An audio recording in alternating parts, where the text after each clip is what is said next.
चलो स्टार्ट करते हैं। जो मेन चैप्टर है इनऑर्गेनिक केमिस्ट्री में वो 4 ही माने जाते हैं जिनका वेटेज ज्यादा होता है दूसरे चैप्टर से अगर हम कंपेयर करें तो। ठीक है, चैप्टर है पीरियोडिक टेबल। टेबल में कितने एलिमेंट्स अभी तक डिस्कवर हो चुके हैं, उनकी क्या क्या प्रॉपर्टीज आगे हम पूरी इनऑर्गेनिक केमिस्ट्री में पढ़ने वाले, है ना। इनऑर्गेनिक केमिस्ट्री क्या होती है? जो सिंपली हमें एलिमेंट्स के बारे में बताने वाली है, उनकी प्रॉपर्टीज के बारे में बताने वाली है। ऑर्गेनिक केमिस्ट्री क्या होती है? जो कार्बन से रिलेटेड जितने भी कंपाउंड है उनके बारे में वो स्टडी करवाती है। और फिजिकल केमिस्ट्री जिसमें हम न्यूमेरिकल वगैरह करते हैं। ठीक है। सेकंड है वो है chemical bonding. Chemical bonding one of the most important chapter है JEE advance and JEE mains दोनों के लिए, है ना। मिनिमम 3 to 4 क्वेश्चन आते हैं इसमें से, पीरियोडिक टेबल में 1 to 2 क्वेश्चन आते हैं।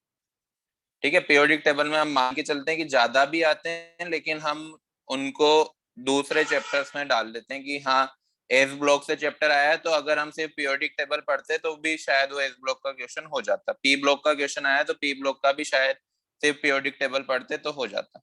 ठीक है, इस वजह से ये भी काफी इंपॉर्टेंट चैप्टर बन जाता है। ठीक है, थर्ड चैप्टर होता है कोऑर्डिनेशन कंपाउंड, जो आप क्लास 12th में पढ़ोगे। ये भी one of the most important chapter है। 5-6 चैप्टर ऐसे हैं पूरी केमिस्ट्री में जिनमें से 3 क्वेश्चन आते हैं, जैसे आयनिक इक्विलिब्रियम हुआ, थर्मोडायनेमिक्स हुआ, कोऑर्डिनेशन कंपाउंड हुआ, इलेक्ट्रोकेमिस्ट्री हुआ, है ना, केमिकल बॉन्डिंग हुआ। इनमें भी 3 to 4 क्वेश्चन आ सकते हैं। ये बड़े बड़े चैप्टर हैं और काफी इंपॉर्टेंट चैप्टर है। हमें बेसिक्स के बारे में बताने वाले हैं, ये हमारी जो 11th-12th की केमिस्ट्री है उनके बारे में। ठीक है, फोर्थ एंड इम्पोर्टेंट चैप्टर है पी ब्लॉक। ये भी अच्छा चैप्टर है, लेकिन ये हमें बिल्कुल बेसिक नॉलेज के बारे में बताता है, पी ब्लॉक के एलिमेंट्स के बारे में। ठीक है, हम सबसे जो इम्पोर्टेंट चैप्टर मान के चल रहे हैं, ये तीनों चैप्टर्स को मान के चल रहे हैं, जिनमें से शुरू के 2 आपको 11th में पढ़ा दिए जाएंगे। थर्ड चैप्टर है पीरियोडिक टेबल्स और फोर्थ चैप्टर है केमिकल बॉन्डिंग। ये दोनों साथ में ही पढ़ाए जाते हैं। ठीक है, तो पहला चैप्टर हम स्टार्ट कर रहे हैं पीरियोडिक टेबल। सभी क्लास 10th में भी पीरियोडिक टेबल पढ़कर आए, है ना। जो बच्चे पुराने उनको तो मैंने याद भी करवा रखी है कि पीरियोडिक टेबल कैसी होती है, कितने एलिमेंट होते हैं, उनको याद कैसे करना है, सारा हमने अच्छे से देख रखा है। yes, अब पीरियोडिक टेबल में जो सबसे इम्पोर्टेंट पार्ट है ना, वो यही है कि हमें सारे एलिमेंट, सारे ग्रुप्स याद होने चाहिए कि कौन से ग्रुप में कौन एलिमेंट है, उनके एटॉमिक नंबर कैसे निकाल सकते हैं, है ना, कौन से पीरियड में आता है, कौन से ब्लॉक में आता है। वो हमें जैसे ही हमें पता चले कि ये, जैसे मान लो कि हमें गोल्ड क्या बताना है, तो गोल्ड का हम पीरियड भी बता सकें और ब्लॉक भी बता सकें और ग्रुप भी बता सकें। तो इस तरह से हमें पीरियोडिक टेबल याद करनी है। जब तक पीरियोडिक टेबल याद नहीं होगी ना बेटा, इनऑर्गेनिक केमिस्ट्री में काफी प्रॉब्लम्स आएगी, क्योंकि आपको पता ही नहीं चलेगा कि ये कौन से ग्रुप का एलिमेंट है। आप उसको दूसरों से कंपेयर कैसे करोगे? ठीक है, तो ये बचपन से ही पढ़ाई जाती है पीरियोडिक टेबल। फिर भी मैं आपको धीरे धीरे इनके जो सिंपल कोड्स होते हैं वो लिखवा दूंगा, तो आप याद करना।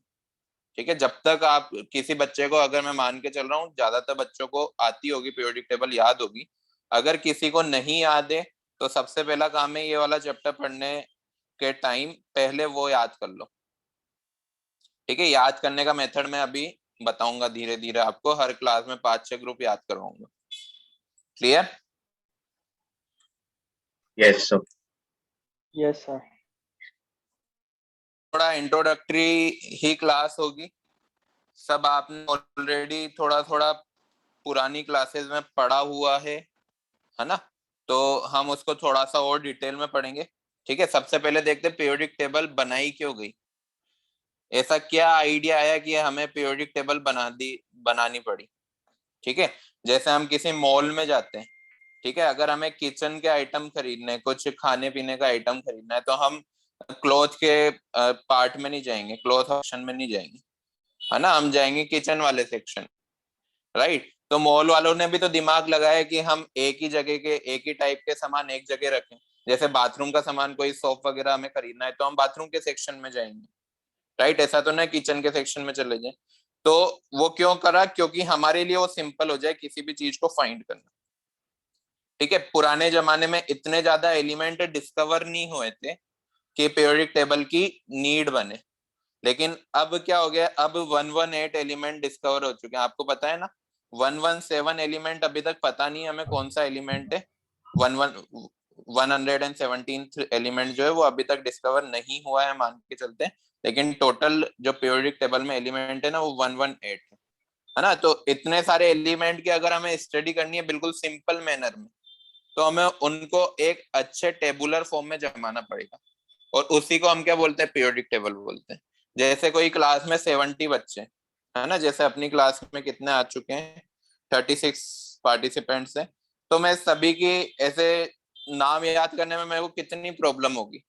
लेकिन अगर जब हमारी फिजिकल क्लास चल रही है, तो मैं क्या करूंगा कि हर एक रो में जैसे फर्स्ट रो में मैंने सिर्फ ए अल्फाबेट वाले बच्चे बैठा दिए, सेकंड रो में बी अल्फाबेट वाले बच्चे बैठा दिए, थर्ड रो में सी वाले बैठा दिए। तो क्या होगा, मेरे लिए खुद के लिए वो इजी होगा उनके नामों को याद रखना, है ना। जैसे ए वाले अल्फाबेट वाले 4-5 नाम होंगे, अंकित होगा, आशीष होगा, है ना, अनय होगा, कोई भी होगा। तो क्या होगा, मेरे लिए वो इजी हो जाएगा। जब भी मैं उस बच्चे को देखूंगा ना, तो मुझे याद रहेगा कि यार ये फर्स्ट रो में बैठता था, इसका जरूर नाम ए से है, और फिर मेरे को उसका नाम भी याद आ जाएगा, राइट। तो ये सारा जो भी हमारे जो एलिमेंट डिस्कवर हुए हैं उनके बारे में एक सिस्टमेटिक स्टडी करने के लिए हमने पीरियोडिक टेबल बनाई है। तो इसकी सिंपल सी हम डेफिनेशन लिख लेते हैं, लिखो। अब देखो, यहाँ से हमारी इनऑर्गेनिक केमिस्ट्री स्टार्ट हो रही है ना। इनऑर्गेनिक केमिस्ट्री के बारे में बता देता हूँ। थ्योरी वाला पार्ट ज्यादा होता है, याद करने वाला पार्ट ज्यादा होता है। जैसे नीट वाले बच्चों को ज्यादा पार्ट है ना इनऑर्गेनिक केमिस्ट्री का ही माना जाता है, उनकी थोड़ी लर्निंग कैपेबिलिटी ज्यादा होती है, इस वजह से बायो वाले सेक्शन में जाते हैं, ठीक है। तो इनऑर्गेनिक वाला भी पार्ट जो है, पीरियोडिक टेबल में भी ज्यादा थ्योरी होगी, केमिकल बॉन्डिंग इनमें कंसेप्ट है, लेकिन पी ब्लॉक हुआ, एस ब्लॉक हुआ, डी ब्लॉक हुआ, उनमें थ्योरी, ठीक है। तो एक मेथड है कि अच्छे से नोट्स बनाओ, जिसके नोट्स अच्छे होंगे उनके मार्क्स भी अच्छे आएंगे। ऐसा नहीं है कि आप एक टॉपिक को स्टार्ट में लिख रहे हो, दूसरा टॉपिक ढूंढ रहे हो कि सर ने ये कब पढ़ाया था, ऐसा नहीं। एक अच्छी सी इनऑर्गेनिक केमिस्ट्री की नोटबुक बनाओ, उसमें फर्स्ट चैप्टर लिखो पीरियोडिक टेबल, और अच्छे से नोट्स बनाओ, ताकि वो आपके 3 साल, मिनिमम 3 साल तो चले, अगर आप ड्रॉप भी को हेल्प करें आप, ठीक है। ऐसा नहीं है कि हाँ, मतलब 11th न्यू के नोट्स बुक 11th में छूट जाएंगे, वो बनाई है ना। 12th। हाँ, न्यू इनऑर्गेनिक की न्यू नोटबुक बनानी है और अच्छे से ओके नोट्स सर। बनाने। क्लियर। कैमरा ऑन कर लो बच्चों, जो जो कैमरा ऑन कर सकते हैं, ताकि मुझे पता चलता रहे कि कौन कौन पढ़ रहा है।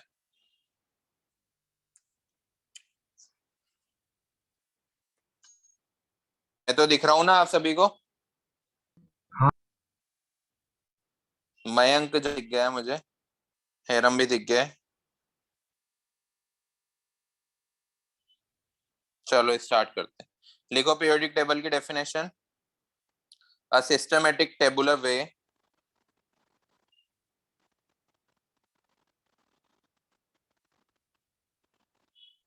a systematic tabular way of writing element discovered, of writing element discovered।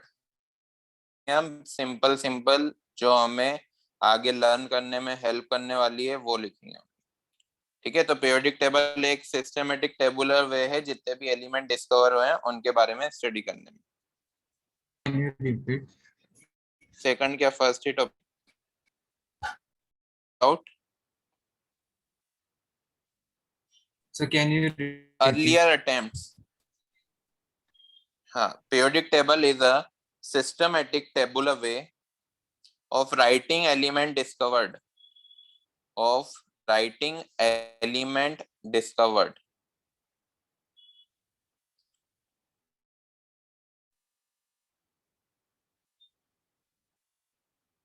Clear. Earlier attempts Yes. के बारे में देखते हैं। ऐसा नहीं कि जो हम अभी पीरियोडिक डायरेक्ट ही किसी ने बना दिए, उसे भी काफी साल लगे, काफी सालों के 100-200 सालों तक इसकी रिसर्च साइंटिस्ट हैं जिन्होंने अपने अपने रखे, है ना। और अभी जो हम पढ़ रहे हैं ना उसको बोलते हैं मॉडर्न पीरियोडिक टेबल, जिसमें 118 एलिमेंट है। पहले इतने नहीं थे। इससे पहले जो फेमस पीरियोडिक टेबल थी, मेंडलीव पीरियोडिक टेबल, उसमें ओनली 63 एलिमेंट डिस्कवर्ड हुए थे उस टाइम तक, ठीक है, तो ये जो हम मॉडर्न पीरियोडिक टेबल पढ़ते हैं वो अभी तक की सबसे अच्छी पीरियोडिक टेबल है, सारे डाउट्स हमारे क्लियर करती है। लेकिन ऐसा जाता नहीं जाके कोई और। तो पहला हम देखते हैं, जो अर्लियर अटेम्प्ट था वो था प्राउस्ट का। एक साइंटिस्ट है जिनका नाम प्राउस्ट। उन्होंने क्या बोला, एलिमेंट्स हैं हमारी पीरियोडिक टेबल में, जो भी वो एक टेबल बना रहे थे, जितने भी एलिमेंट उस टाइम तक डिस्कवर थे, शायद हुए थे, हाइड्रोजन से मिलकर बने। हाइड्रोजन की प्रॉपर्टी उनके प्रॉपर्टी के इंटीग्रल मल्टीपल है। जैसे उसने क्या बोला कि सोडियम जो है, सोडियम का एटॉमिक नंबर 11 है, उस टाइम तक एटॉमिक नंबर नहीं था, मैं आ गया था उस टाइम तक 23। तो उसने बोला कि ये 20 हाइड्रोजन से मिलकर बना है। ऐसी मनगढ़ंत कहानी उसने बना दी, जो भी उसके व्यूज थे उसने लिख दिए, है ना। और उसको डिस्कार्ड होने में ज्यादा टाइम भी नहीं लगा, क्योंकि ऐसा तो ना है कि सारे एलिमेंट हाइड्रोजन से मिलकर बनेंगे, राइट। तो इसका जो स्टेटमेंट है वो आप लिखो जल्दी। इसमें हमें टाइम वेस्ट नहीं करना है बेटा, ये सब पुरानी चीजें जो हम ऑलरेडी छोटी क्लासेस में पढ़ चुके हैं, जल्दी जल्दी लिखो। According to Proust, according to Proust, all the elements are aggregation. According to Proust, all the elements are aggregation of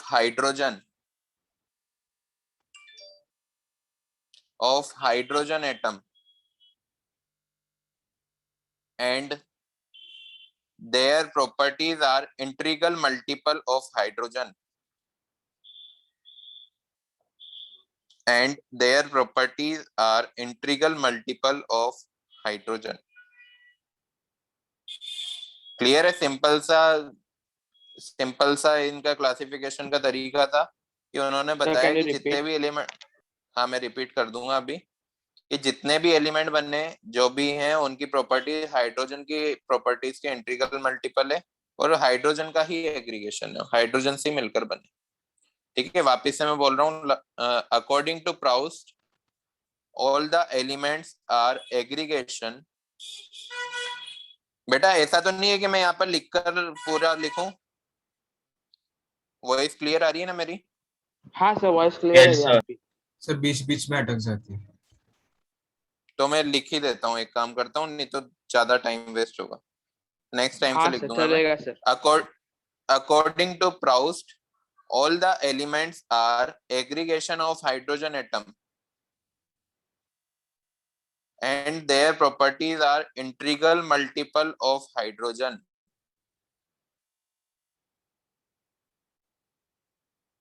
ठीक है, सेकंड अटेम्प्ट किया था जो फादर ऑफ केमिस्ट्री भी कहे जाते हैं, लेवोइजियर ने, इनको फादर ऑफ केमिस्ट्री भी बोला जाता है।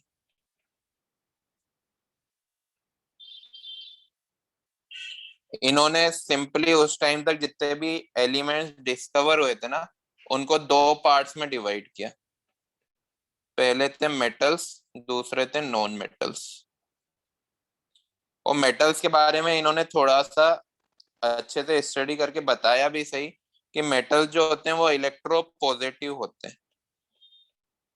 क्या होते हैं? इलेक्ट्रो पॉजिटिव, मतलब हमेशा वो इलेक्ट्रॉन देखकर पॉजिटिव आयंस में कन्वर्ट हो जाते हैं, उनको हम इलेक्ट्रो पॉजिटिव बोलते हैं। और नॉन मेटल्स जो होते हैं वो होते हैं इलेक्ट्रो नेगेटिव। मतलब नॉन मेटल कौन होंगे? जो इलेक्ट्रॉन को गेन करके नेगेटिव आयन में कन्वर्ट हो जाए, उनको बोल रहे हैं हम electronegative. Clear? Yes sir. तो इसमें लिख लो, according to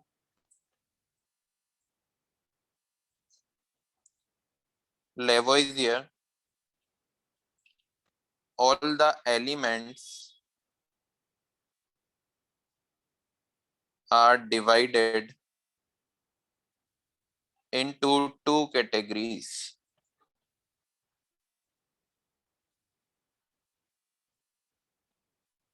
Metals and non-metals, है ना। तो ये जो लेवोइजियर थे, इन्होंने सबसे पहले एलिमेंट्स की क्लासिफिकेशन करना स्टार्ट की थी। ठीक है, प्राउस ने तो बताया था कि एलिमेंट कैसे बने हैं, क्या उनकी प्रॉपर्टी होती है, लेकिन लेवोइजियर ने सबसे पहले क्लासिफाई करना स्टार्ट किया एलिमेंट्स को अलग अलग कैटेगरी में। क्लियर। लेकिन हमें पता है कि मेटलोइड भी एग्जिस्टेंस रखते हैं, जैसे जर्मेनियम हुआ, सिलिकॉन हुआ, है ना। तो जैसे ही उनकी डिस्कवरी हुई मेटलोइड्स की, जो दोनों की प्रॉपर्टी फॉलो कर रहे थे, फिर इनकी थ्योरी डिस्कार्ड कर दी गई। तो इसके बाद ये लिख लिया बेटा। हाँ सर। Yes, sir. तो इसके बाद ये लिखो कि ये थ्योरी क्यों डिस्कार्ड कर दी गई, but this is discarded after the discovery of metalloids. Metalloids पता है ना, फिजिक्स में भी पढ़ते हैं, मॉडर्न फिजिक्स में सेमीकंडक्टर वगैरह स्टार्ट कर दिया है कि वहां पे सेमीकंडक्टर को पढ़ना। नहीं सर, सर अभी तक No, sir. ये चल रहा है नहीं सर, सर। प्रोजेक्ट चलो, एनालिसिस चल ये सेमीकंडक्टर होते हैं जो फुल्ली कंडक्टर भी नहीं होते हैं, ना ही इंसुलेटर होते हैं। ठीक है, उनको सेमीकंडक्टर बोलते हैं, मेटलोइड्स ही होते हैं वो। ठीक है, तो ये दो हमारी थ्योरी कंप्लीट हो गई, प्राउस्ट की थ्योरी एंड लेवोइजियर की क्लासिफिकेशन। थर्ड हम देख रहे हैं, सी है डोबेरिनर्स। किसी को याद है पुराना? हाँ सर, वो डोबेनियस ट्राइड का। Yes sir. हाँ, डॉबेरिनर्स कौन थे? जिन्होंने जितने भी एलिमेंट डिस्कवर हुए थे उस टाइम तक, उनको तीन तीन ग्रुप्स में डिवाइड कर दिया, तीन तीन के ट्रायड्स में डिवाइड कर दिया था। और ये बोला था कि जो मिडल वाला एलिमेंट होगा ना, उसका मास क्या होगा, उसका मास बाकी के दोनों दोनों एलिमेंट के मासेस के एवरेज के बराबर होगा। जैसे हमारे पास तीन एलिमेंट है, एक्स, वाई एंड जी। तो y का जो मास होगा ना, वो किसके इक्वल होगा? x प्लस जी अपॉन 2 के। क्लियर? लिखना Yes, इसमें, he arranged the elements into group of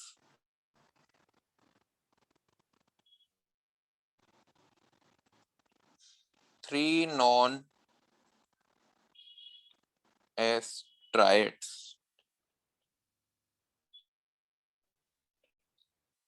and according to him, atomic mass of the middle element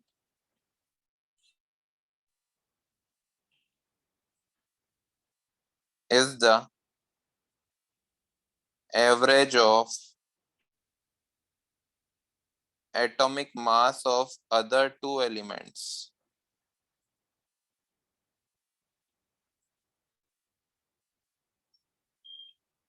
present in the triad. ठीक है, अब इससे क्वेश्चन कैसे बनेगा? आपको उस ट्रायड को देंगे पूरा, और उसमें से किन्हीं भी दो एलिमेंट का मास आपको दे देंगे, और तीसरे का मास पूछेंगे। ठीक है, और ये भी पूछ सकते हैं कि इनमें से कौन सा ट्रायड डोबेरिनर ट्रायड है। तो वो भी आप बता सकते हो, जो उसकी कंडीशंस को फुलफिल कर रहा है वो डोबेरिनर ट्रायड होगा, जो नहीं कर रहा है वो नहीं होगा। क्लियर? सिंपल है, बोलो। Yes sir. yes sir. Note कर लिया? No sir, 1 minute. Hello sir. हाँ बेटा। सर 1 मिनट, लास्ट पेज दिखाइए ना, मैं स्क्रीनशॉट ले लेता हूँ, मेरा थोड़ा हाँ, मैं लिखना अभी रह ये, गया। ठीक है, यस अभी सर। ये नोट कर लें बच्चे, फिर मैं दिखा दूंगा।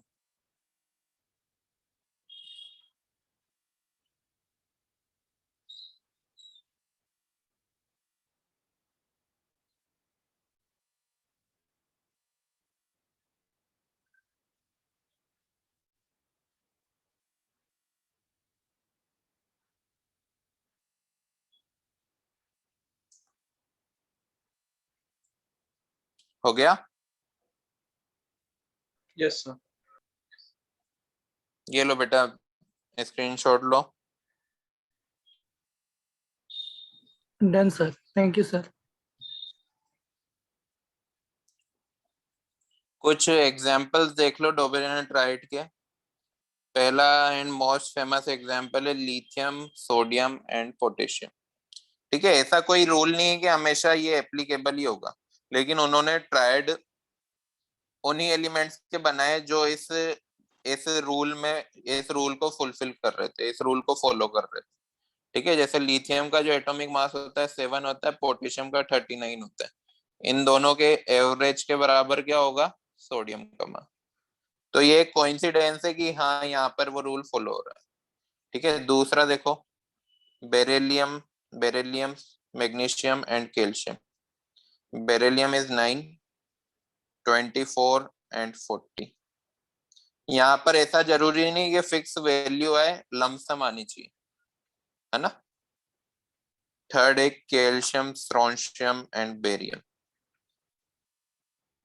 40, 88, 137। Phosphorus, arsenic, antimony. फिफ्थ है सल्फर, सेलेनियम, टेलरियम। सर मतलब एवरेज सिक्स्थ है आसपास आना चाहिए। हाँ बेटा, एग्जैक्ट नहीं आएगा तो भी चलेगा, लेकिन कुछ एक्सेप्शन ऐसे हैं जिनमें बिल्कुल ही डिफरेंट आ रहा है ना, तो वो फॉलो नहीं कर रहे हैं डोबेरेनेट के रूल को। जैसे मैं एक एक्सेप्शन भी लिखूंगा अभी आपको। 7th आयरन, कोबाल्ट एंड निकल। अब आयरन का 56 होता है, इसका 58 होता है, इसका 59 होता है, दोनों का लगभग 59 होता है। तो तब भी हमने इसके एग्जाम्पल में इसको लिख दिया है, ये बिल्कुल एवरेज नहीं आ रहा है इसका, है ना, लेकिन लमसम आ रहा है, इसलिए हमने चलो इसकी भी बात मान ली। लेकिन एक्सेप्शन में बताता हूँ, देखो, फ्लोरीन, क्लोरीन एंड ब्रोमाइन। ठीक है, ये तो 19 होता है, क्लोरीन होता है 35.5 एंड ब्रोमाइन होता है 80। तो ये तो बिल्कुल ही एवरेज नहीं है, ये तो 50 होना चाहिए ना। तो यहाँ पर ये रूल एप्लीकेबल नहीं है। क्लियर? तो Yes, सिंपल से क्वेश्चन बनते हैं इनके।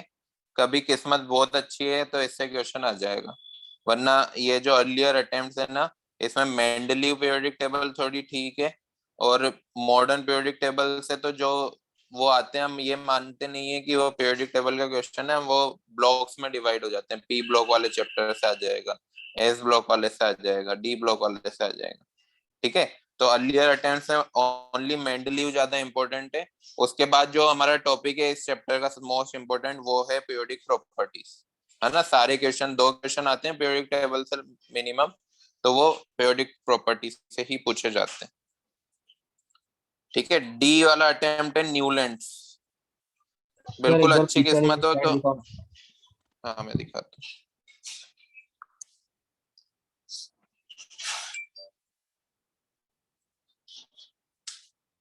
सर न्यूलैंड वाला ऑक्टेव। हाँ, न्यूलैंड वाला ऑक्टेव है। जैसे नाम से ही आपको इनके लॉ भी याद आ जाएंगे। Newlands Octave law. ऑक्टेव का मतलब समथिंग रिलेटेड टू 8, है ना। न्यूलैंड ने क्या बोला कि जैसे हमारे म्यूजिकल नोट्स होते हैं ना, जैसे म्यूजिकल नोट क्या होते हैं? सा, रे, गा, मा, पा, धा, नी एंड सा। ये हमारा फर्स्ट है, ये second, third, fourth, fifth, six, seventh and eighth.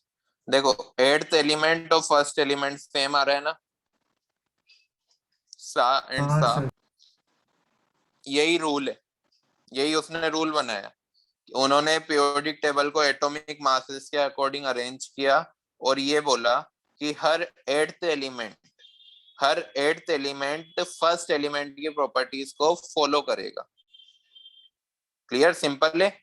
हमें जो म्यूजिकल नोट्स हम बचपन से सुनते हुए आए हैं, गाते हुए आए हैं, वही रूल है कि हर एट्थ एलिमेंट फर्स्ट एलिमेंट की प्रॉपर्टीज को फॉलो करेगा, लेकिन ऐसा जरूरी नहीं है, ये सारे एलिमेंट्स के लिए एप्लीकेबल नहीं है, इस वजह से डिस्कार्ड कर दिया जाएगा। ये ओनली लाइटर एलिमेंट के लिए एप्लीकेबल है, कैल्शियम तक के एलिमेंट्स के लिए, है ना।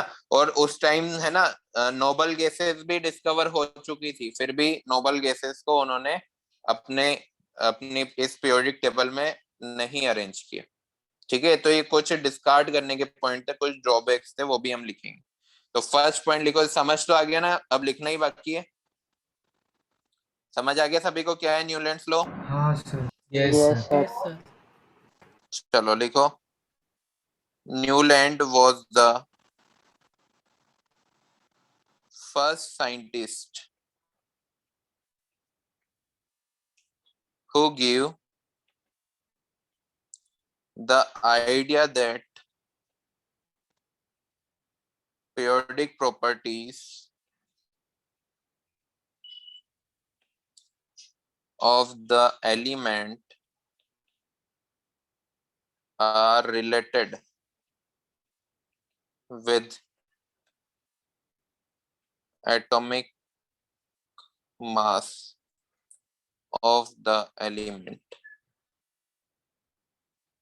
पीरियोडिक प्रॉपर्टीज के बारे में आगे पढ़ेंगे, मैं थोड़ा सा बता देता हूँ क्या होती है पीरियोडिक प्रॉपर्टी। जो एक रेगुलर टाइम इंटरवल के बाद फॉलो हो, है ना। जैसे सनराइज होता है, सनसेट होता है, तो एक वो रेगुलर पैटर्न फॉलो करता है कि हाँ 24 आवर में वो सनराइज होगा और 24 आवर्स में वो सनसेट होगा, हर 24 आवर्स में ये पैटर्न फॉलो होगा। तो उसको क्या बोलते हैं? पीरियोडिक प्रॉपर्टी बोलते हैं।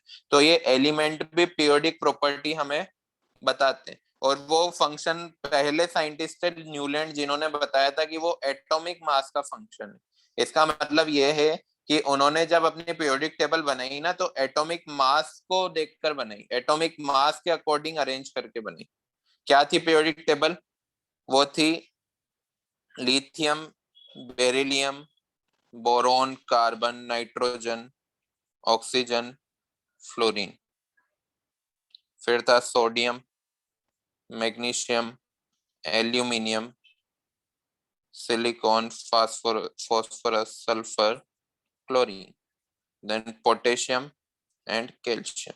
देखो ये 1 2 3 4 5 6 7, 7 के बाद जो एट्थ एलिमेंट आ रहा है वो फर्स्ट एलिमेंट की प्रॉपर्टी फॉलो कर रहा है ना। और ये एक्चुअल में कर रहा है। अभी तक मॉडर्न पीरियोडिक टेबल में भी हम यही पढ़ने वाले हैं कि एक ग्रुप के सारे एलिमेंट सेम प्रॉपर्टी फॉलो करते हैं।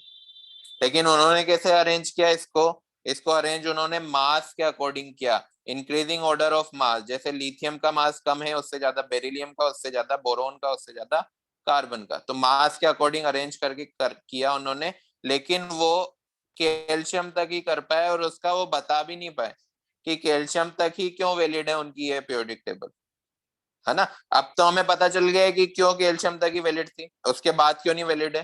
क्योंकि कैल्शियम के बाद हम देखते हैं स्कैंडियम, एक नया ग्रुप स्टार्ट हो जाता है, डी ब्लॉक। याद है आपको? हाँ sir. Yes sir. D block आने की वजह से अब स्कैंडियम तो ना बोरॉन और एल्यूमिनियम की प्रॉपर्टी फॉलो करेगा। ये वाले एलिमेंट कौन से? ये वाले एलिमेंट्स पी ब्लॉक के थे।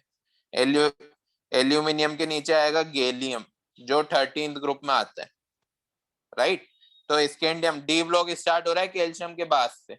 इस वजह से उसको तो नहीं आता कि मैं यहाँ पे कैसे अपनी पीरियोडिक टेबल बनाऊं कि वो अपने ग्रुप में अपनी वो फॉलो करे, ठीक है, अपनी सेम प्रॉपर्टीज फॉलो करे। और वो तो स्कैंडियम को एल्यूमिनियम के नीचे रखते हैं, उनके म्यूजिकल नोट के अकॉर्डिंग उन्होंने पीरियोडिक टेबल बनाई थी।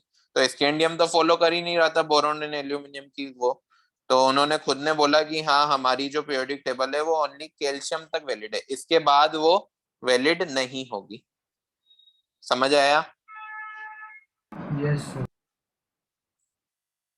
चलो नेक्स्ट पॉइंट लिखो इसमें, according to him when elements are arranged in increasing order of atomic mass, then eighth element, जल्दी लिखो बेटा, मैं पेज फोल्ड करूंगा।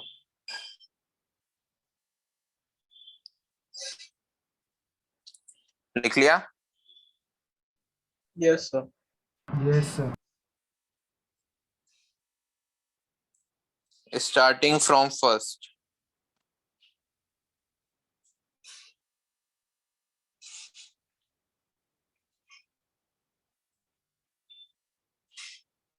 will have similar properties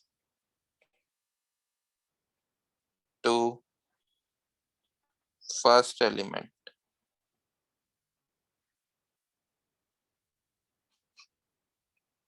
Like musical notes.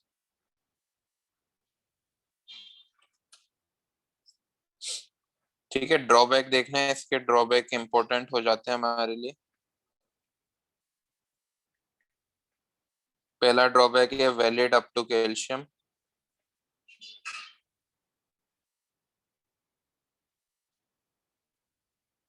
And दूसरा है inert gas were discovered at that time, so no position given to them. याद करने वाले भी पॉइंट है बेटा इसमें, ये हिस्ट्री है, उन्होंने जो गलतियां की थी वो भी हमें याद ही करनी पड़ेगी। ठीक है, उस टाइम तक inert gas helium argon discover हो चुकी थी, लेकिन उन्होंने अपनी पीरियोडिक टेबल में कोई पोजीशन उनको नहीं दी। क्लियर हो गया? Yes, sir. Yes, sir. कर दो इरेज? हाँ सर।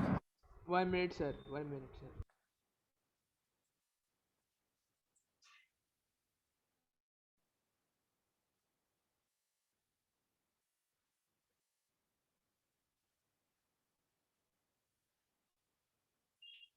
हो गया?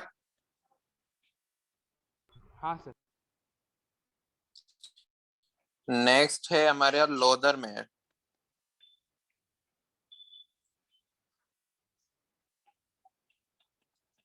क्लासिफिकेशन,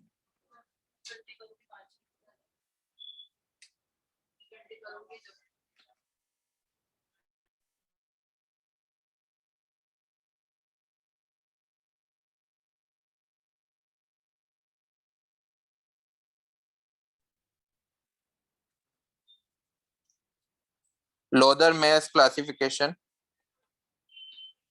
ठीक है, अब लोदर मेयर कौन थे? उन्होंने है ना क्या किया कि उन्होंने एटॉमिक वॉल्यूम कैलकुलेट किया। क्या कैलकुलेट किया? Atomic volume. कैसे? हमें डेंसिटी का फॉर्मूला तो याद है, मास अपॉन वॉल्यूम।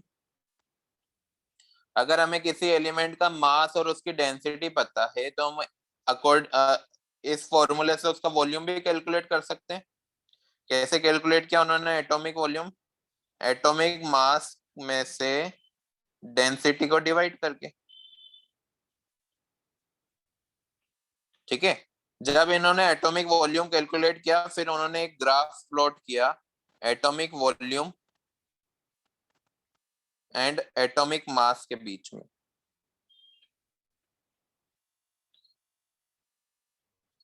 जब ग्राफ फॉलो किया ना, तो उन्होंने कुछ वेरिएशंस देखे जो फॉलो हो रहे थे। जैसे पीरियोडिक प्रॉपर्टीज में होता है कि सिमिलर टाइप के एलिमेंट सिमिलर पोजीशंस पर आ गए थे। जैसे उन्होंने सबसे पहले देखा कि जो हमारे ग्रुप 1 के एलिमेंट है ना, वो सारे ग्राफ के टॉप पोर्शन में आ गए। जब भी इस तरह का उन्होंने कंपेयर करके इनको ग्राफ बनाया ना, तो जैसे लिथियम यहाँ आ गया, फिर सोडियम यहाँ आ गया, पोटेशियम यहाँ आ गया। ऐसा जरूरी नहीं है, सॉरी, ऐसा सिर्फ फर्स्ट ग्रुप के साथ नहीं हुआ, और भी ग्रुप थे जो सेम पोजीशंस ऑक्यूपाई कर रहे थे। जैसे बेरिलियम, बेरिलियम यहाँ पर आया, ये कौन से ग्रुप का है? सेकंड ग्रुप का है। बेरिलियम हुआ, मैग्नीशियम हुआ, कैल्शियम हुआ, ये डिसेंडिंग वाले ऑर्डर में आ रहे थे। ग्राफ का डिसेंडिंग वाला पार्ट है ना, इसी तरह से हेलोजन जो है वो असेंडिंग वाले में है, असेंडिंग वाले पोर्शन में, फ्लोरीन, क्लोरीन, ब्रोमीन, ये ग्राफ आगे जाएगा। ठीक है, कुछ एलिमेंट्स ऐसे थे जो नीचे की साइड यहाँ पर आए क्रेस्ट पे। ठीक है, तो क्या हुआ, जब उन्होंने ये सब वेरिएशंस देखे तो उन्होंने अपनी अपनी क्लासिफिकेशन दी, लेकिन ये थोड़ा सा हमें रीड करने में आपको लग रहा है ना थोड़ा सा अजीब सा है। अभी तो उस टाइम तो चलो मान लो 50 एलिमेंट ही डिस्कवर हुए थे तो काम चल जाता, लेकिन अभी तो कितने सारे 118 एलिमेंट डिस्कवर हो गए। इस तरह से हम हर एलिमेंट के जो हर एलिमेंट की स्टडी करने के लिए हमें ग्राफ पलटना पड़ेगा, ग्राफ में आंखें दुखानी पड़ेगी क्या। तो अभी के लिए तो वो कोई प्रैक्टिकल यूटिलिटी नहीं रखता है। उस टाइम तक चलो ठीक था कि कम एलिमेंट थे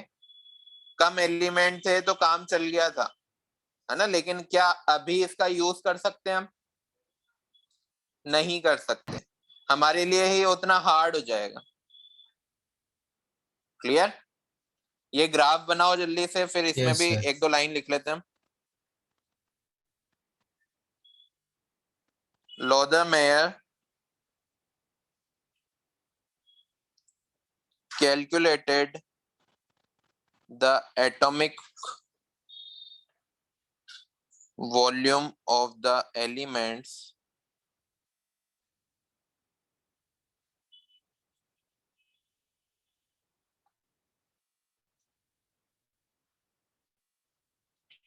in solid state। याद रखना, इनमें जो भी उन्होंने एटॉमिक वॉल्यूम को कैलकुलेट किया उनको पहले सॉलिड स्टेट में कन्वर्ट किया, अगर कोई गैस भी था तो फिर उसके बाद उन्होंने उनका एटॉमिक वॉल्यूम कैलकुलेट किया। Then he plotted curve for atomic volume versus atomic mass and observed following points। ये नोट करो, फिर ये इनकी जो ऑब्जर्वेशंस थी वो लिखेंगे।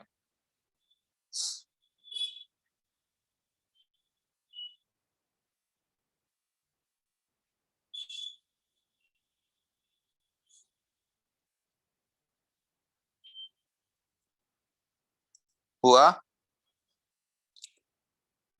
1 minute, sir. 1 minute।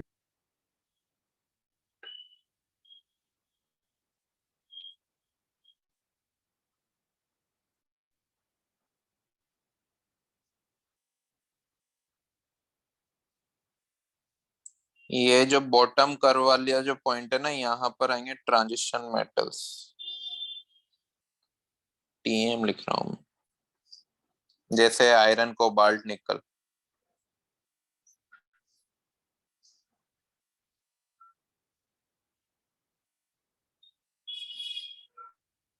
हो गया?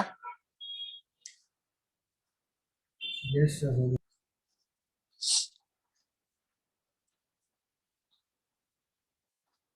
क्या ऑब्जर्वेशन थी? पहला पॉइंट लिख रहे हैं, सिमिलर एलिमेंट, साथ साथ लिखते चलो बेटा, मैं जो बोल रहा हूं ना उसी को। Occupying similar positions in the curve.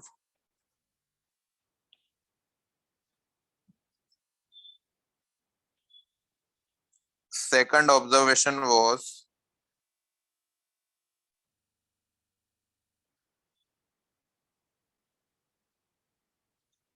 Alkali metals. कौन से होते हैं alkali metals? Group number 1, occupying crest top portion of the curve. ये पोजीशंस याद रखनी होगी बेटा, कई बार क्वेश्चन आ सकता है इस पे भी कि लोदरमेयर के उसमें जो अल्कली मेटल्स है वो किस पोजीशंस पे थे। सेकंड है अल्कलाइन अर्थ मेटल। ये कौन से ग्रुप के मेटल्स होते हैं? Group number 2 occupies position in the middle of descending portion of the curve. ये देखो, ये जो डिसेंडिंग पोर्शन है ना, ये वाला जो नीचे की साइड जा रहा है, ये वाला पार्ट, यहाँ पर हमने अल्कलाइन अर्थ मेटल को रखा है। हो गया यहाँ तक? हाँ सर। नेक्स्ट है हेलोजन्स। हेलोजन्स कौन से ग्रुप होते हैं? 17। 17 है ना, fluorine, chlorine, bromine, astatine. In the ascending portion of the curve.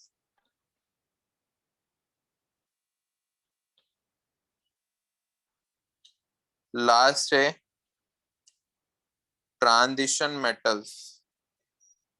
कौन होते हैं ट्रांजिशन मेटल्स? डी ब्लॉक वाले। occupies position at the bottom of the curve.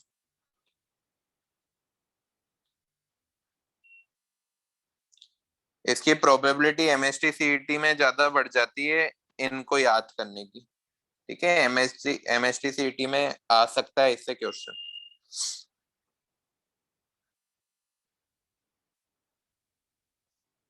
हो गया? So 1 minute.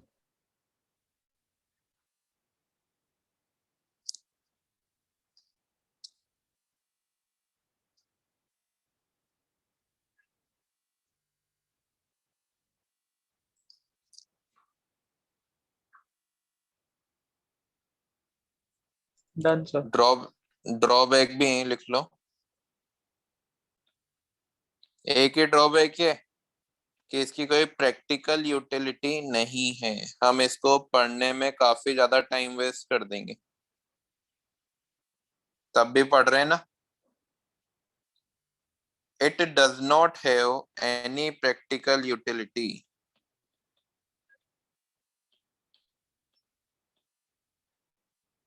इस वजह से उतनी फेमस नहीं है।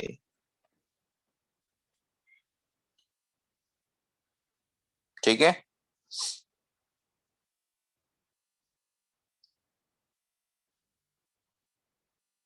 हो गया? Done sir.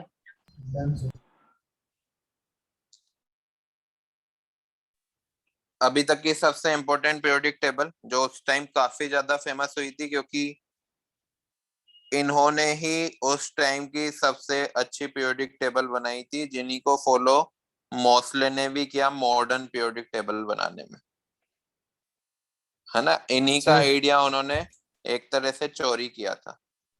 क्या बोल रहे हो बेटा? सर लॉथरमेयर के टाइम पे नोबल गैसेस थी। हाँ बेटा, लोथन मेल उनके बाद है ना, न्यूलैंड के बाद में तो ऑफ कोर्स थी, बट उनकी पोजीशन इतनी इम्पोर्टेंट, हाँ उनकी पोजीशन इतनी इम्पोर्टेंट नहीं है, हमारे पोर्शन में नहीं है, इस वजह से हमने पढ़ा नहीं। ठीक है, जरूर उन्होंने प्लेस तो किया होगा। Okay sir.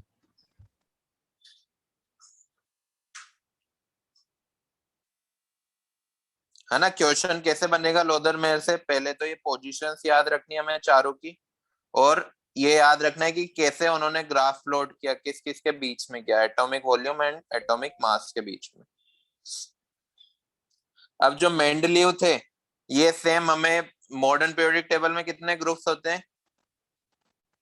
18 होते हैं ना। 18। पीरियड कितने होते हैं? पीरियड 7 होते हैं। 7। सेम मेंडलीव ने भी यही किया था, इसके में भी 18 थे और पीरियड 7 थे, लेकिन उसने ग्रुप के नंबर ऐसे नहीं बोले थे 1 to 18, उसने ग्रुप तो 9 ही 80 सॉरी 9 ही ग्रुप डिसाइड किए थे। वो कैसे किए थे मैं आपको बता देता हूँ। उसने 7 ग्रुप तो ऐसे रखे थे जिनको उसने 2 पार्ट्स में डिवाइड किया था। 1 2 3 4 5 6 7। 8th ग्रुप उसने अलग रखा था और 0 ग्रुप उसने अलग रखा था नोबल गैसेस के लिए। 1 to 7 ग्रुप को तो उसने 2 पार्ट में डिवाइड किया था, ए एंड बी, और थर्ड वाले ग्रुप में उसको 3 कॉलम्स में डिवाइड किया था और 0 ग्रुप अकेला था। अब देखो कितने हो गए, 7 into 2 14, तो ये हो गए 3A + 1A, हो गए ना टोटल 18 ग्रुप। यस मैं सर। थोड़ा सा आपको मेंडलीव पीरियोडिक टेबल बता देता हूँ, एक सेकंड रुकना।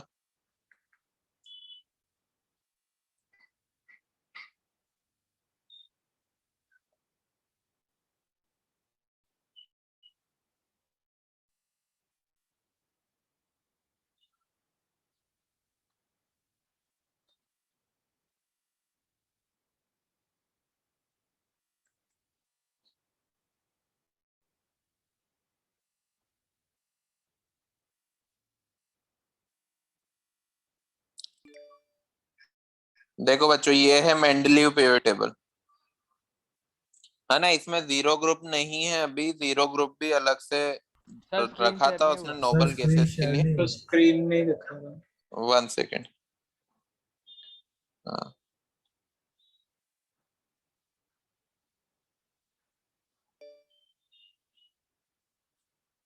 अब हो रहा है। हाँ sir.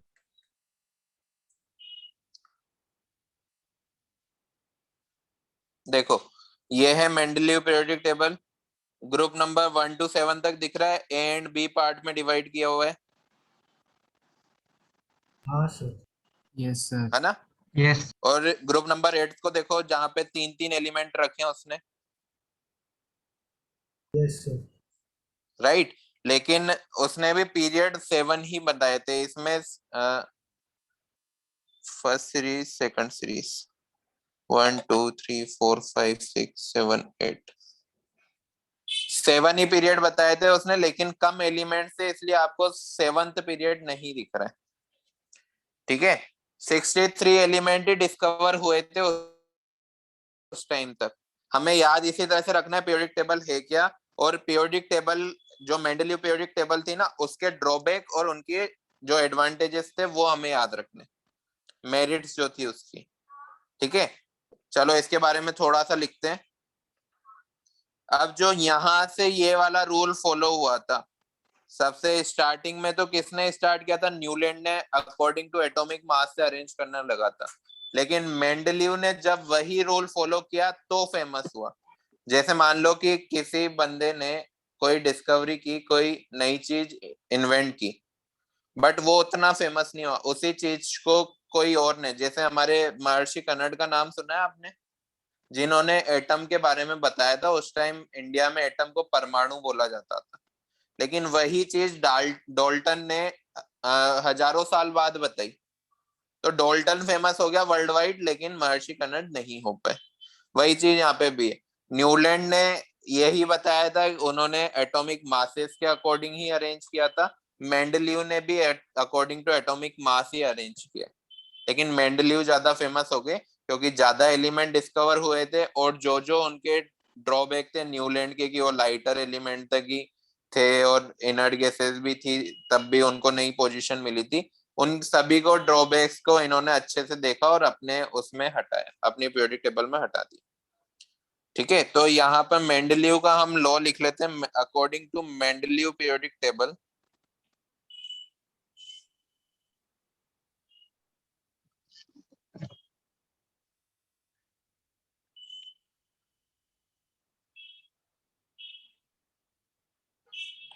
according to Mendeleev periodic properties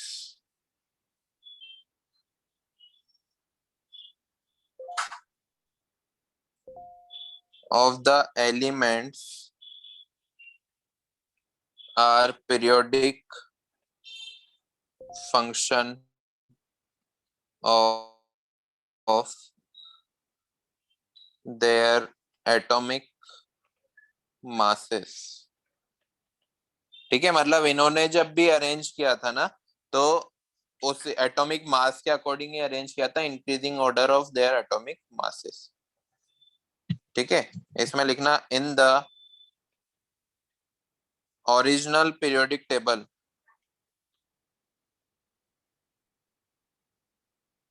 of Mendeleev there were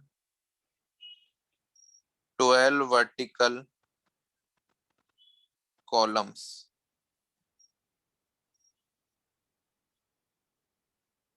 known as groups and 7 horizontal column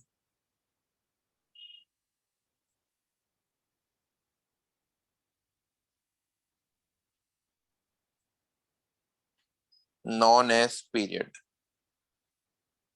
name तो मॉडर्न पीरियोडिक टेबल में भी सेम ही होते हैं।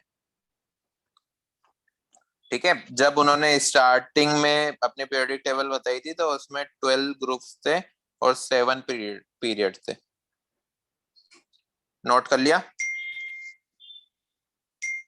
Yes sir. Sir 1 minute sir. करो बेटा।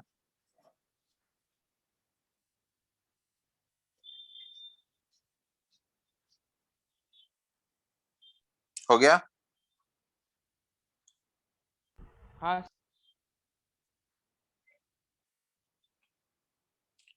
In the modified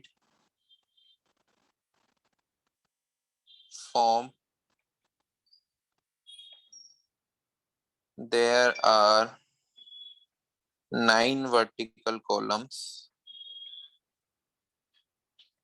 and 7 horizontal rows, जो कि मैंने आपको स्टार्टिंग में बताया। ठीक है, इतना ही याद रखना है मेंडलीव के बारे में, लेकिन ये कोई इम्पोर्टेंट नहीं है कि कितने वो थे रोज, कितने वो कॉलम्स थे। इम्पोर्टेंट हो जाती है इसकी मेरिट्स एंड डीमेरिट्स।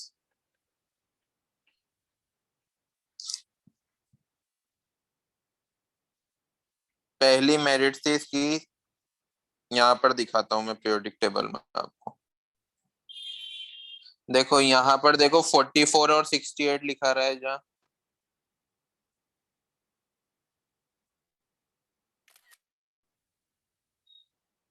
देखो यहाँ पर ये 44 लिखा हुआ है,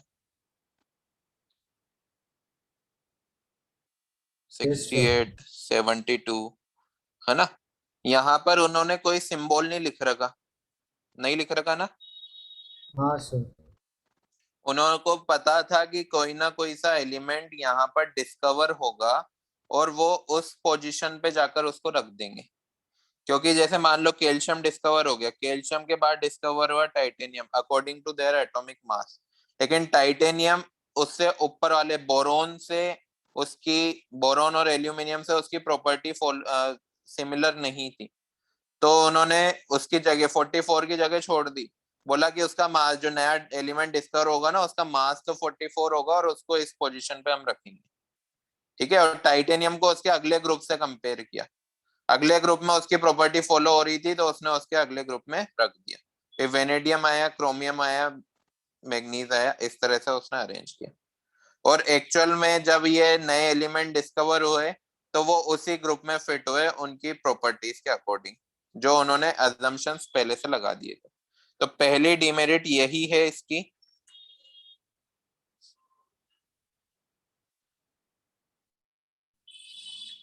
कि उन्होंने पहले से अज्यूम कर लिया था कि कुछ जो एलिमेंट है जो डिस्कवर नहीं हुए हैं वो डिस्कवर होंगे और उनकी पोजीशन भी फिक्स कर दी थी।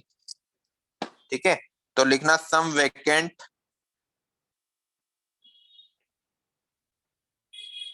Spaces left for discovery of new elements having similar properties। ठीक है, अब ये याद करना है कौन कौन से एलिमेंट थे। उन्होंने बोला एक का सिलिकॉन, एका सिलिकॉन उन्होंने नाम दिया, जो आगे चल के जो वेकेंट स्पेसेस थे ना उसका नाम दिया एका सिलिकॉन, जो आगे चल के डिस्कवर हुआ तो वो बना गैलियम, जर्मेनियम सॉरी। इसी तरह से एक था एका एल्यूमिनियम, जो आगे चल के बना गैलियम। इसी तरह से था एका बोरॉन, जो आगे चल के बना स्कैंडियम। एक था एका मैग्नीज, जो आगे बन के बना टेक्नीशियम। ठीक है, इसका एक कोड मैं बता देता हूं याद करने के लिए। सीता गीता से अलग, BSc नहीं, M.Tech है। ये कोड है सीता से सिलिकॉन, गीता से जर्मेनियम, अलग से एल्यूमिनियम और गैलियम। अलग अलग, ठीक है। BSc मतलब बोरॉन एंड स्कैंडियम, और M.Tech मतलब मैग्नीज एंड टेक्नीशियम। तो ये कोड याद रखना क्योंकि ये थोड़ा सा इंपॉर्टेंट हो जाता है इस चैप्टर के लिए, मेंडलीव पीरियोडिक टेबल का। क्लियर? Yes sir. हो जाएगा याद? हाँ सर। एक ही बच्चे को होएगा यस क्या? Sir, yes sir, yes sir. 2 को, 3 को? बस 3 बच्चों को? Yes sir. नए नए बच्चे नहीं बोलते हैं क्या? ये सब जो भी बोल रहे हैं पुराने बच्चे ही बोल रहे हैं। Yes sir. Very good, understood sir. Very good. चलो कर दो race. Sir yes sir. Boron हाँ के बाद सर। कौन सा एलिमेंट है? Scandium Sc। सर बोरॉन के बाद, एका बोरॉन के बाद Sc सर उसके बोरॉन के नीचे वाला मतलब? Manganese okay sir. Mn।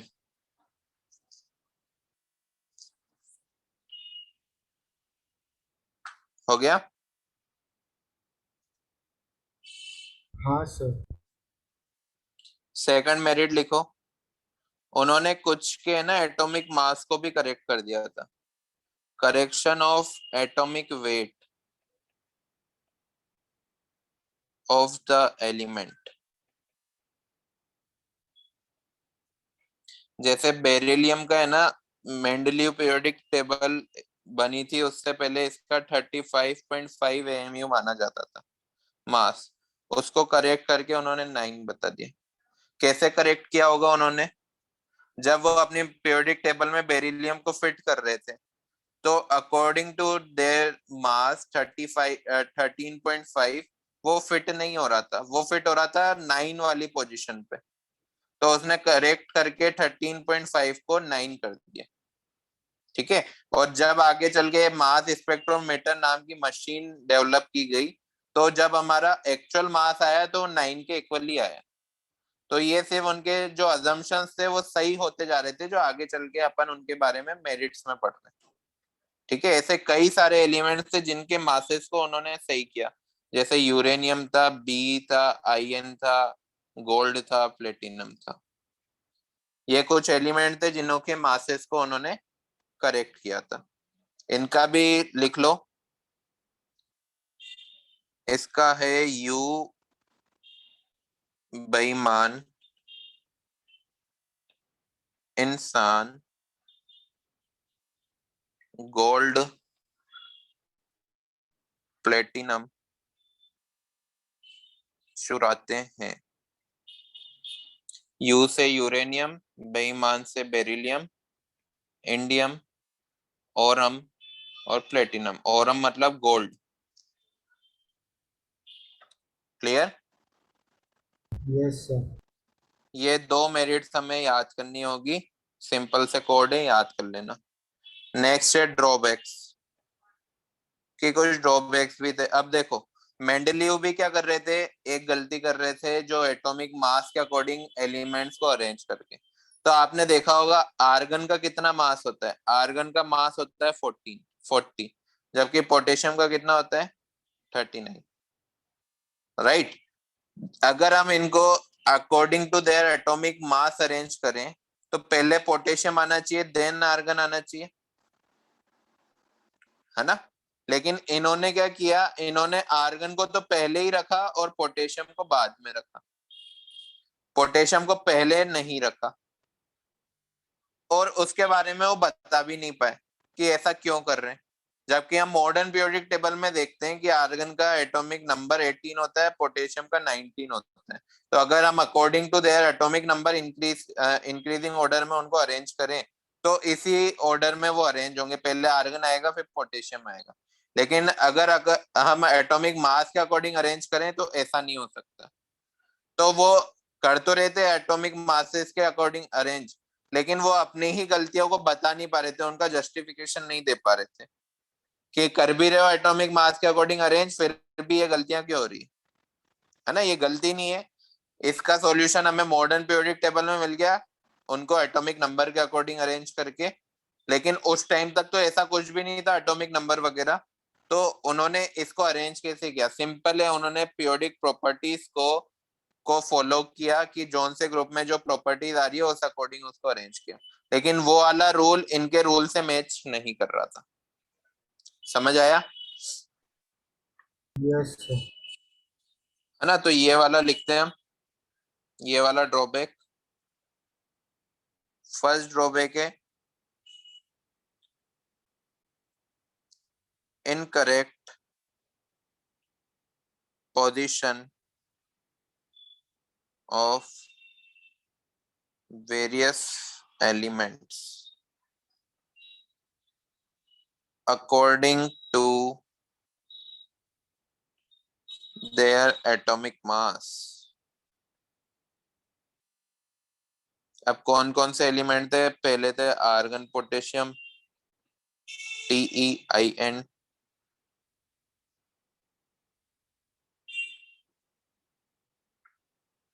TNPA, CONA।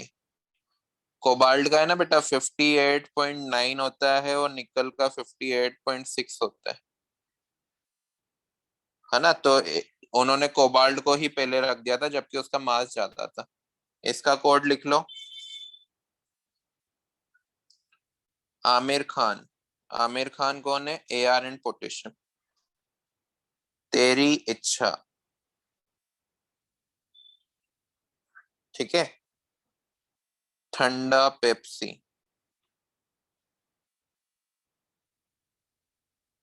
Coke नहीं। आमिर खान की जो इच्छा है वो पेप्सी पीने की ज्यादा है, कोक की इच्छा नहीं है, ठीक है। तो इस अकॉर्डिंगली इसको हम याद कर सकते हैं सिंपली।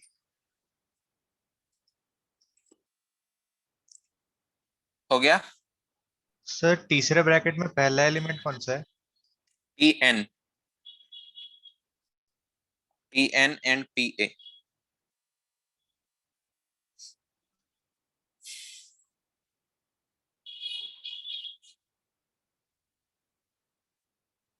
हो गया बच्चों?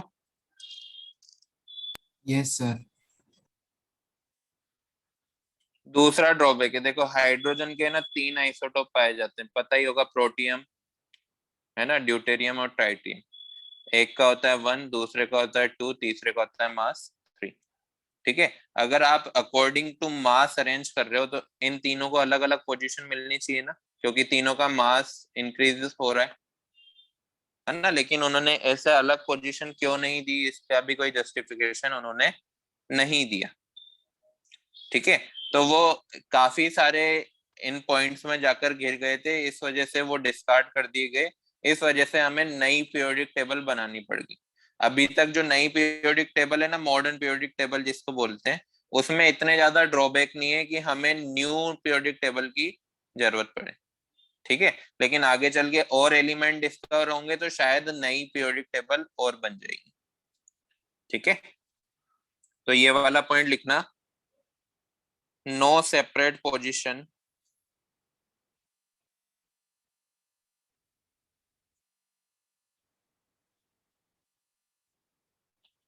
given 4 isotopes. और तीसरा तो मॉडर्न पीरियोडिक टेबल का भी ड्रॉबैक है, position of hydrogen were not fixed. आपने देखा होगा जो पीरियोडिक टेबल के चार्ट आते हैं ना, उसमें हाइड्रोजन को पीरियोडिक टेबल के बीचों बीच रखते हैं। ऐसा है इसलिए क्योंकि इसकी प्रॉपर्टी ना दो ग्रुप से मैच करती है, एक तो अल्कली मेटल से भी मैच करती है और एक हेलोजन से भी मैच करती है। कैसे? अल्कली मेटल्स के भी आउटर मोस्ट शेल में एक इलेक्ट्रॉन होते हैं और हेलोजन्स में भी अपना ऑक्टेट या डुप्लेट कंप्लीट करने के लिए एक इलेक्ट्रॉन की जरूरत होती है। तो ये दोनों फिल कर रहा है हाइड्रोजन। इस वजह से हाइड्रोजन की जो पोजीशन है वो फिक्स नहीं है ना। इस वजह से हम कभी भी नया चार्ट खरीदते हैं ना, तो चार्ट में हाइड्रोजन को, जैसे ये पीरियोडिक टेबल है, तो हाइड्रोजन को यहाँ बीचों बीच रखा जाता है, जबकि इसकी पोजीशन जो मोस्ले ने बताई थी वो ये है, फर्स्ट ग्रुप का first element. Clear? Yes sir. Yes sir. तो ये मेंडलीव पीरियोडिक टेबल यहाँ पे खत्म हो गई है। दो तो मेरिट्स थी और 3 ड्रॉबैक्स हैं, जिसमें से जो तीसरा ड्रॉबैक है वो तो हमारा मॉडर्न पीरियोडिक टेबल का अभी तक का ड्रॉबैक।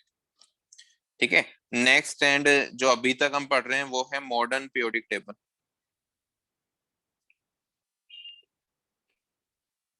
अब इसको पढ़ने के लिए हमें एक्चुअल में मॉडर्न पीरियोडिक टेबल याद होनी चाहिए। मेंडलीव को याद करने की जरूरत नहीं है, न्यूलैंड्स, तो आपको मॉडर्न पीरियोडिक टेबल आती है तो न्यूलैंड्स भी याद हो जाएगी। ठीक है, तो मॉडर्न पीरियोडिक टेबल को याद करना जरूरी है। अब मॉडर्न पीरियोडिक टेबल बनाई कैसे गई? एटॉमिक नंबर के अकॉर्डिंग अरेंज करके। एटॉमिक नंबर कहाँ से है? एक साइंटिस्ट है हेनरी मोस्ले नाम के, वो क्या कर रहे थे, मेटल्स पे ना इलेक्ट्रॉन की बम्बार्डरिंग करवा रहे थे। तो जो फ्रीक्वेंसी जनरेट हो रही थी उसका जो रूट था, अंडर रूट ऑफ फ्रीक्वेंसी, वो डायरेक्टली प्रोपोर्शनल आया उस मेटल के एटॉमिक नंबर के। मैं वापस से रिपीट कर रहा हूं, जो फ्रीक्वेंसी का रूट था वो डायरेक्टली प्रोपोर्शनल आया atomic number of that metal. ठीक है, इसको बोलते हैं हेनरी या मोस्लेस रूल, मोस्लेस लॉ। फिर इसके बाद ही उन्होंने 2 कांस्टेंट भी इंट्रोड्यूस करे, ए एंड बी। ये है मोस्लेस लॉ। तो इससे मतलब नहीं है, बस हमें याद रखना है कि मोस्लेस लॉ क्या था। तो यही याद रखना है, फ्रीक्वेंसी का जो अंडर रूट है वो डायरेक्टली प्रोपोर्शनल होता है atomic number of that element.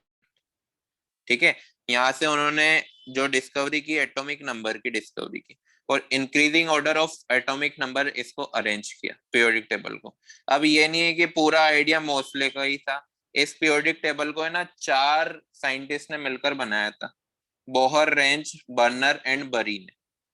4 scientist के नाम है, बोहर, रेंज, बर्नर एंड बरी। ठीक है, और मोस्ले ने तो उन सभी के आइडियाज को कलेक्ट करके अपनी पीरियोडिक टेबल में लगा दिए। पहला आइडिया तो उसने मेंडलीव से लिया कि हाँ मैं इस तरह से अरेंज करता हूँ, इतने ग्रुप्स बनाता हूँ, इतने पीरियड्स बनाता हूँ, बट उसमें काफी ड्रॉबैक थे, तो उन्होंने बोहर के कुछ आइडियाज कलेक्ट किए, बरी के, बर्नर्स के, रेंज के कुछ आइडियाज कलेक्ट किए और अपनी पीरियोडिक टेबल में बताया। अब क्या होती है मॉडर्न पीरियोडिक टेबल? इस तरह की दिखती है। मैं यहाँ पर सर्च कर लेता हूँ ताकि इजी रहेगा।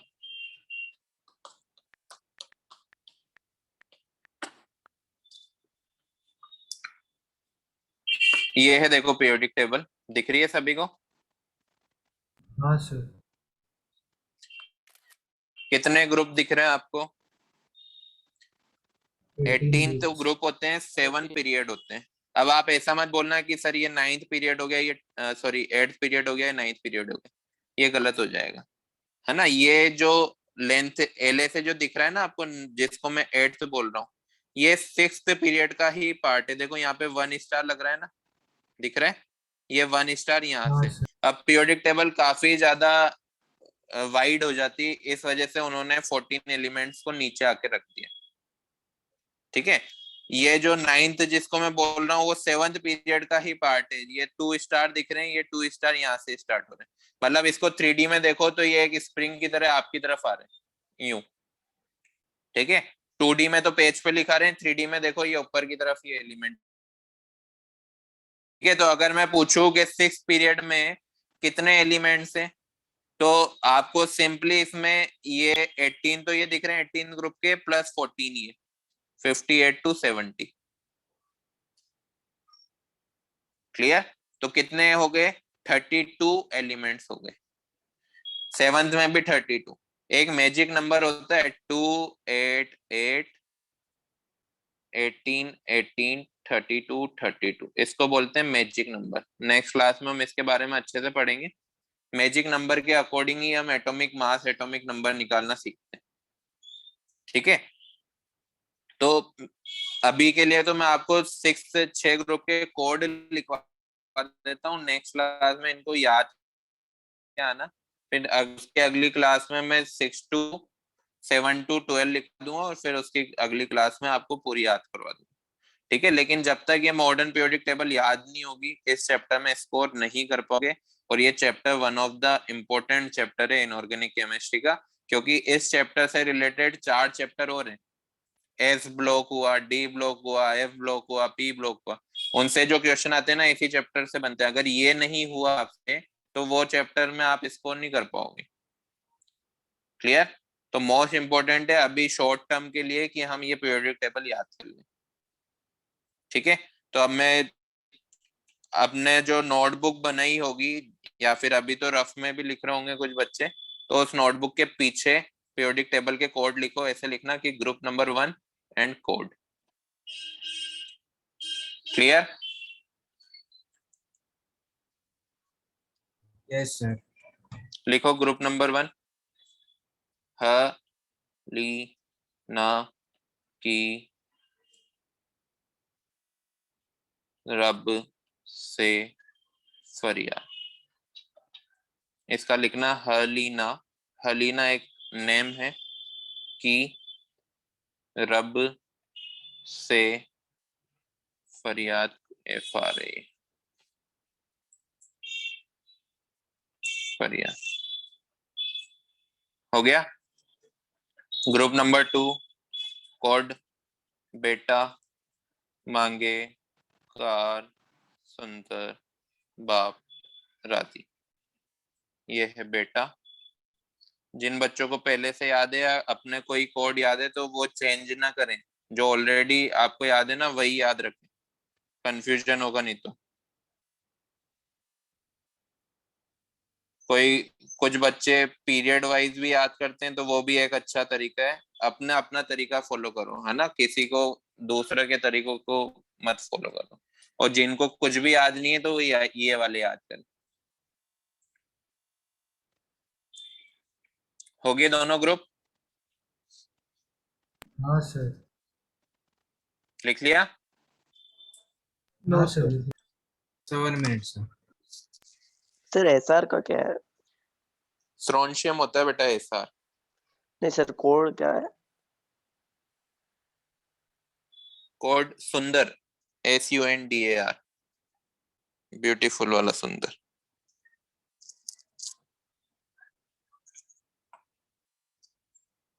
हो गया? Yes sir.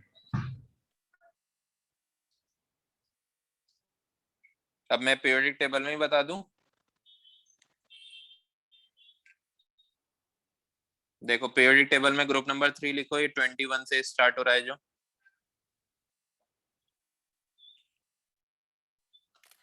इसका कोड लिखना स्कूटर यामाहा लाना AC। स्कूटर यामाहा लाना अच्छा।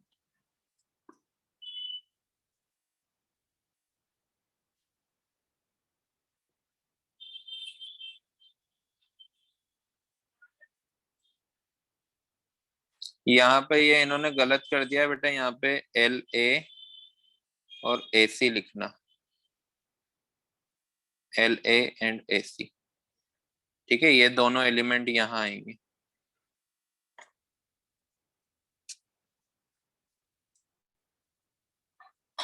हो गया? हाँ sir. Yes sir. Group number 4 लिखो।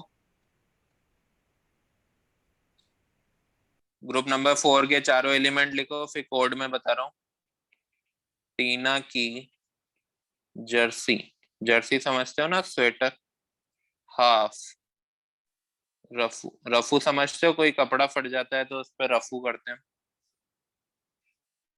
हाँ सर। टीना की जर्सी हाफ रफू।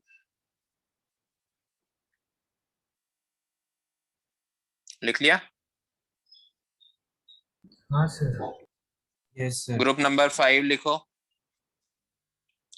वाह नवाब तेरा इन दुबई। वाह से वी हो गया, नवाब से एन भी हो गया, टी ए तेरा, डी बी दुबई। हो गया? हाँ सर। ग्रुप नंबर 6 चोर मोटा वाला, नीचे लिख रहा हूं मैं, सागर में।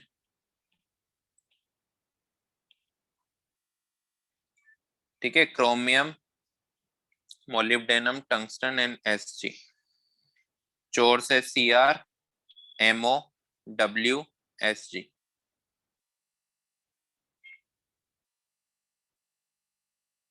कर लोगे? यस हाँ सर। सर। नेक्स्ट क्लास के लिए पीरियोडिक टेबल जितने 6 ग्रुप तो कम से कम याद करके आना, ताकि थोड़ा इजी रहे हमारे लिए पढ़ने में। ठीक है, और शायद नेक्स्ट क्लास में हमारा मोस्ट इम्पोर्टेंट पार्ट इस चैप्टर का स्टार्ट हो जाएगा, पीरियोडिक प्रॉपर्टी। तो सारे टाइम पर आना, नेक्स्ट क्लास में मिलते हैं। ठीक है, okay okay sir. Sir. Okay sir. चलो bye, take care. Thank you sir. Bye sir. Thank you Thank you, sir. sir. Thank you sir.